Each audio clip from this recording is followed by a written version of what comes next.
গেছিলা?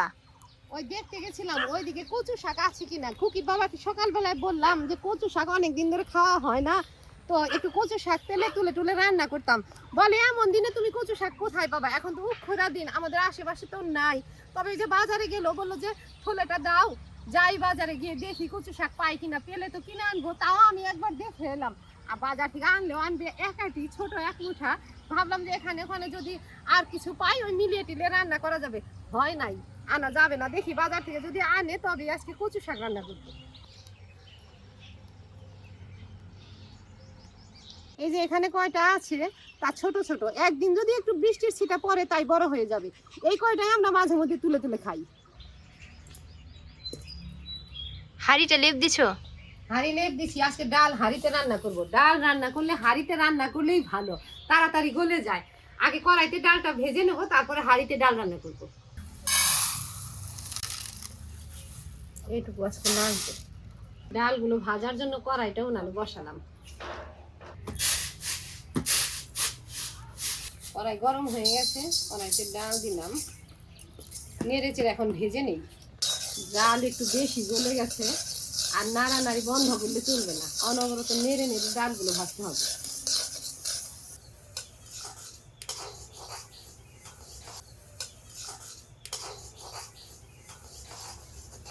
ডালগুলো লাল লাল করে ভেজে নিলাম, এখন নামিয়ে দিই। নামিয়ে দিয়ে জলের হাঁড়ি বসাবো। ভাজা হয়ে গেছে, চুলাতে ঢেলে দিলাম। হাঁড়িতে জল দিলাম, হাঁড়িটা উনানে এখন বসিয়ে দিই।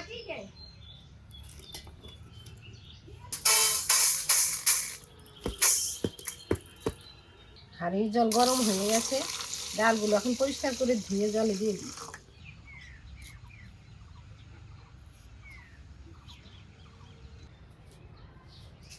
এই যে কচু শাক, এক মুঠা কচু শাক, আর দেখি ব্যাগে কি আছে। এই এক মুঠা কচু শাকে হবে বেশি টেশি, এটাই রান্না করবো, আর কি করবো।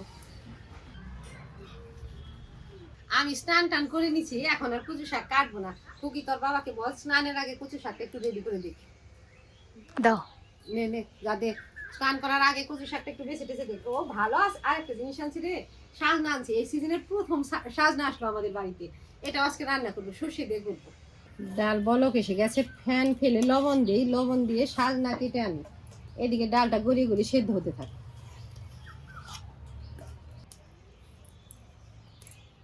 আস্তে আস্তে ডাল সেদ্ধ হতে থাক, এদিকে আমি সাজনাগুলো কেটে নিই।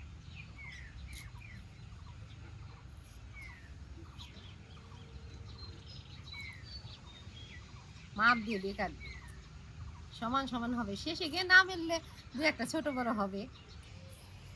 ছোটবেলায় যখন সাজনা ডাটা ডাটা কাটতাম, আমার ঠাকুমা একটা কেটে দিত যে এটার মাপে মাপে কাটো। এটা ছুলো কেন? এটা না ছোলে না। কেউ কেউ ছিল না, না, আমরা ছিলেই রান্না করি। একদম যদি কচি হয় ওটা ছিলি না, একটা মাপেই করলাম। আর একটা একটু হবে, কিন্তু গোড়াটা ফেলবো না। প্রথম প্রথম সাজনা 250 গ্রাম সাজনা আনছে, যে দাম। আমাদের বাড়িতে যে সজনে গাছ ছিল আগে, ঠাকুমা কি করতো, কখনোই উঠতে দিত না, একটা কোটা বেঁধে নিত, আর কোটার আগায় মাঝে মধ্যে আবার ব্লেড লাগিয়ে নিত, ওটা দিয়ে কেটে কেটে পারতো। সজনের ডালপালা খুব নরম হয়, মানে কাউকেই উঠতে দিত না। আদাটুকু ছিলে নিলাম, ডালে কচু শাকে লাগবে, সাজনাতে আদা লাগবে না।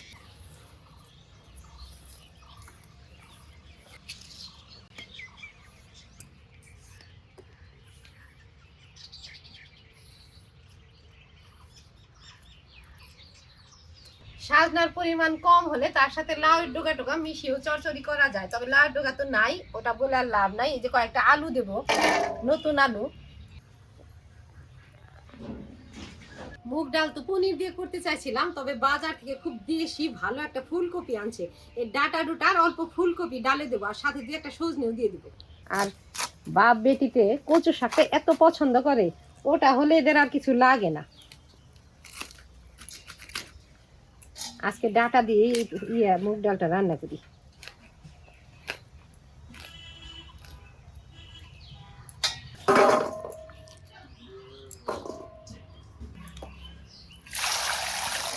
ডাল সেদ্ধ হয়ে গেছে, এখন তো আমরা যে কোনো ডাল রান্না করতে গেলে তার মধ্যে সবজি দিলে আলাদা করে আবার ভেজে দিই, তবে আগে কিন্তু এমনটা ছিল না। আগে যে বাড়িতে দেখতাম ওই সবজি আলাদা করে আর ভেজে দিত না, ডাল ঘুটনিতে ঘুটে কাঁচা লঙ্কা সব সবজি টবজি দিত, তারপরে ডাল ঢেলে ফোড়ন দিত। আজকে আমি কেমন করে রান্না করতাম, কাঁচা লঙ্কা গুলো ছিঁড়ে দিই আগে। কাঁচা লঙ্কা, ফুলকপি, গাজর, কয়েকটা গাজর আর সজনে, এই সবজিগুলো আর আলাদা করে না ভেজে ডাল ঘুটনিতে ঘুটে সবজি দিয়ে দিলাম। একটু গলে গেলে ঢেলে ফোড়ন দেব। আদাটুকু আগে বেটে নেই, কচু শাকে আদা দিব, ডালে দিব।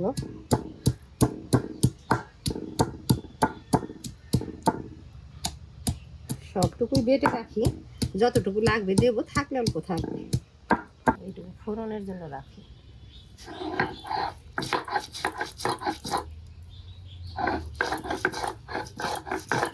আদা বাটা হয়ে গেছে, নামিয়ে নিলাম।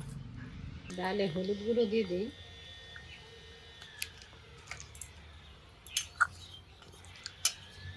এইভাবে একটু গুলে দিই যাতে দলা না ধরে।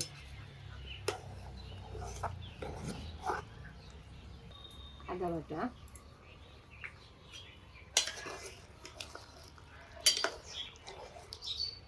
ডাল নামিয়ে এখন ফোড়ন দেবো।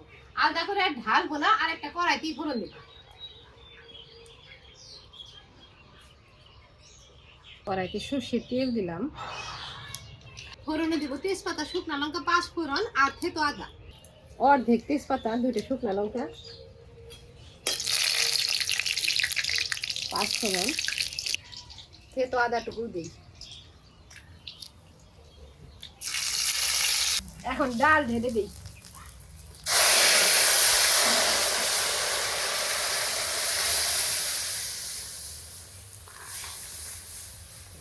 এই হাঁড়ি দিয়ে কচু শাক ভাপাবো, এখানে হাঁড়িটা রাখি।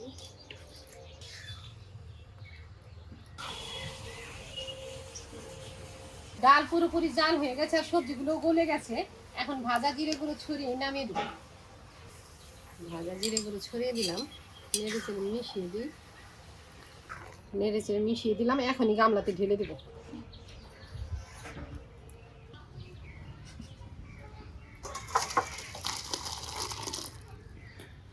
হাঁড়িটা উনানে বসালাম, এর মধ্যে কচু শাক, সজনে সবই ভাপাবো।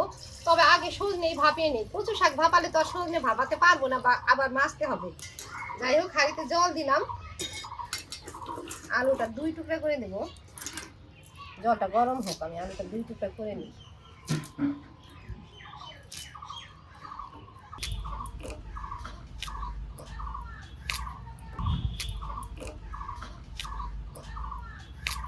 জল গরম হয়ে গেছে, সজনে দিলাম, আলু দেবো।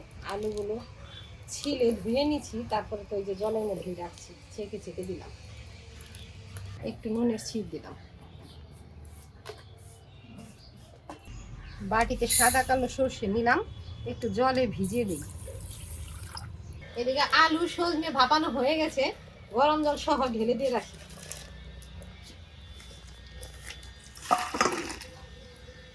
একবারে কচু শাকও ভাবিয়ে নেবো। হাঁড়িটা উনানে বসালাম। খুকির বাবা স্নানের আগে কচু শাক কেটে ধুয়ে দিছে, আমার একটু সুবিধা হয়েছে। সময় পায় না, কি করবে, বাড়িতেই থাকে না, সকাল সকাল বের হয়। সবগুলো দিলাম, উপরে একটু লবণ দেব, উপরে নুন দিলাম।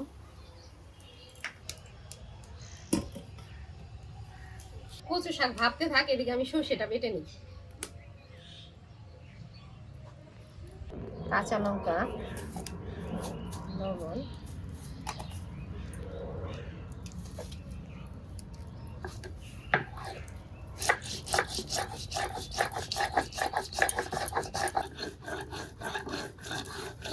সর্ষে বাটা হয়ে গেছে,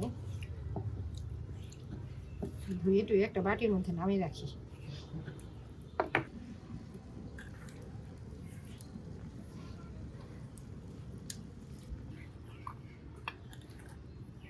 দেখি কচু শাকে কি অবস্থা। একটু কমে গেছে, ভাপানো প্রায় হয়ে গেছে, আর একটু জলে টলে দিছিলাম। এখন জলটা ছেঁকে দিব। কচু শাকটাও একদম ভালোভাবে ভাপিয়ে নিলাম। একটা ফুটাফুটি থালায় ঢেলে দেই, জলটা ঝরে যাবে।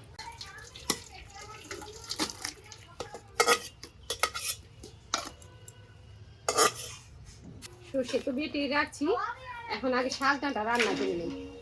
কচু শাক ভাপিয়ে ঝরা দিলেও, তবে শাক না ভাপিয়ে কিন্তু ঝরা দিইনি, ঠান্ডা হলে এগুলো শক্ত হয়ে যেত, তার জন্য গরম জলে ভিজিয়ে রাখছি। যে কোনো কিছুই তো সর্ষে বাটা দিয়ে রান্না করা খুব সহজ, মানে আমি খুব সহজ ভাবে করি। শুধু কড়াইতে সর্ষের তেল দিই, কালো জিরে ফোড়নে সবজিটা একটু ভাজা ভাজা করে তার উপরে সর্ষে বাটা দিয়ে দিই। ইলিশ মাছ রান্না করলেও তাই করি, ওই সজনে সর্ষে দিয়ে করলেও তাই করি। এমনকি ওই যে ডাটা, যে যখন ডাটাগুলো বাড়তি হয়ে যায় ওটা দিয়ে যদি চুষনি রান্না করি, ওটাও ওই একইভাবে করি। যাই হোক, কড়াই গরম হয়ে গেছে, এখন কড়াইতে সর্ষের তেল দিই। কড়াইতে সর্ষের তেল, তেল গরম হয়ে গেছে, গরম তেলে কালো জিরে দিলাম। এখন এই তেলের উপরে সজনে আলু একটু ভাজা ভাজা করে তারপরে সর্ষে বাটা দিই।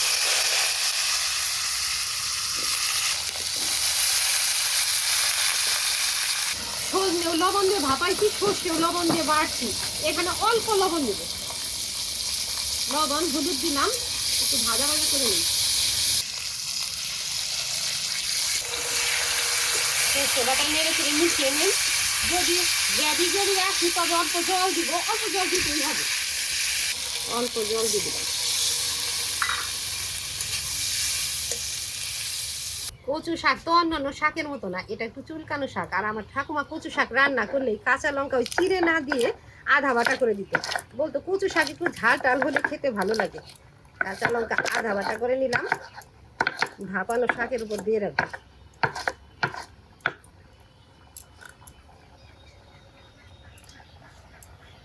আর একটু বেশি করে শুকনো লঙ্কা ফোড়ন দিব। সজনে রান্না হয়ে গেছে, ঢেলে দেবো। এখন ঢেলে দিয়ে এই কড়াইতেই কচু শাক ফোড়ন দিয়ে বসিয়ে দেবো।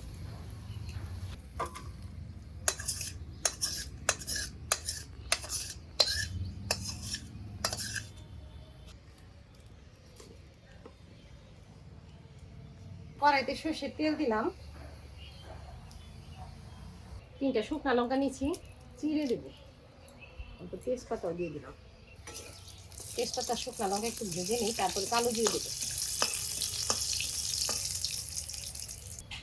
কালো জিরে দিলাম, এখন কচু শাক দেবো।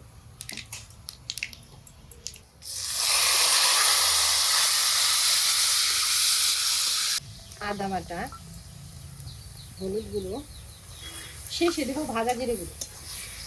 কচু শাক তো লবণ দিয়ে ভাপাইছিলাম, একটু বেশি করে লবণ দিয়েছিলাম ভাপানোর সময়, তাও অল্প লবণ লাগবে, অল্প দিলাম, বেশি দেবো না, তবে আবার বেশি হয়ে যাবে।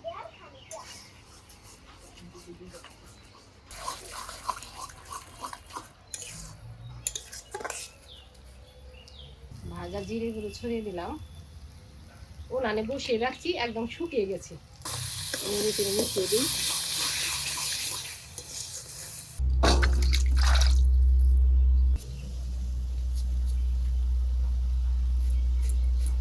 কচু শাকে তো লেবু লাগে,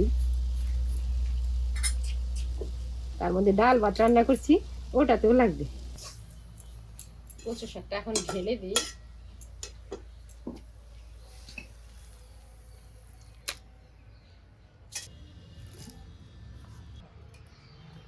ভাত রান্না করে নিয়ে এলাম,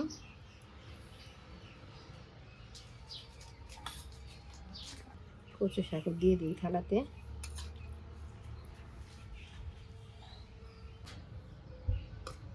সজনেও দিয়ে রাখি। ডালটা আলাদা বাটিতে নেব, ঢেলে দেব, নিতে পারবে খুবই। ডাল বাটিতে নিয়ে রাখি, পরে ঢেলে খাবে। লেবু,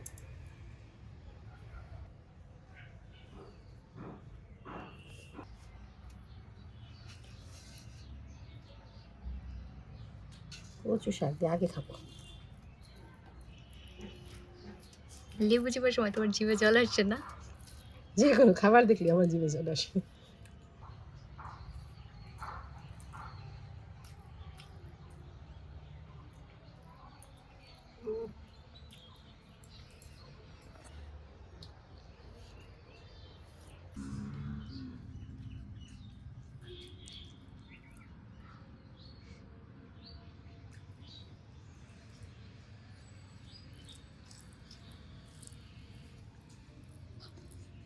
কচু শাক খেতে আমার খুব ভালো লাগে। এই তো কচু শাক আর লেবু হলে কিছুই লাগে না।